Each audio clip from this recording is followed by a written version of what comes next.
Hi there, I'm Christina Stewart with Praxis Recruitment, and today I want to talk to job seekers about covering letters.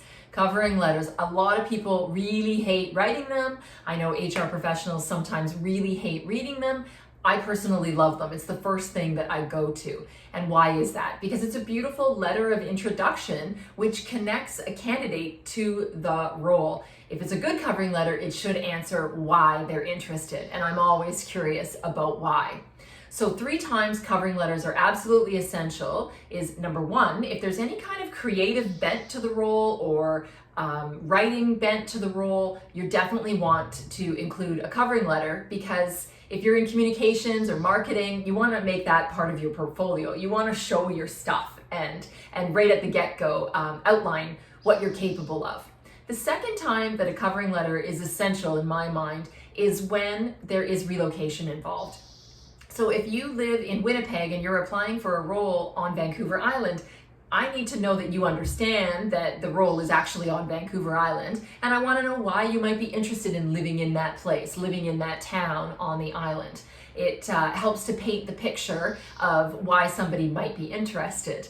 And the third time that I think covering letters can be incredibly helpful is when your industry or your experience or your job title doesn't quite fit with the role that you're looking for. But if you can explain that your skills actually do feed in and connect to the role, then that might make some sense for me. So definitely fill out, create a covering letter in those particular situations. The other thing I hear a lot around covering letters is that information is available elsewhere. Someone might have a personal website, or they might have a social media presence where there's information about them beyond a resume out there available in the world. And yes, that's true. I can go to LinkedIn and find out some more information about somebody beyond what's on their resume, but it doesn't necessarily connect with that role specifically. So make it easy on hiring officers and connect those dots for us. Tell us exactly why you're the perfect candidate for that role. The other piece is that a LinkedIn profile is kind of hard to package up, and most HR professionals actually don't make hiring decisions in a vacuum. We share that information with others. And so when you have a covering letter attached with a resume, it's a nice, neat package that's easy to share out and we can discuss and take a look at.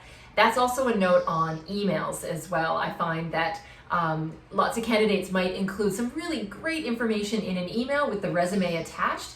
If you were to make that one document, a covering letter and a resume, then that's something that I can easily share out with my client or with the hiring officer or the hiring manager and make sure that they get attached and can see that information as well.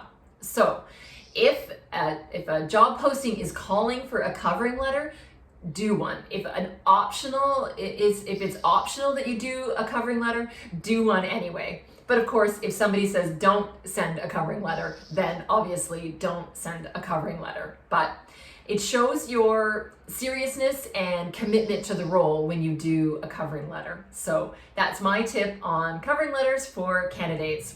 Happy hunting.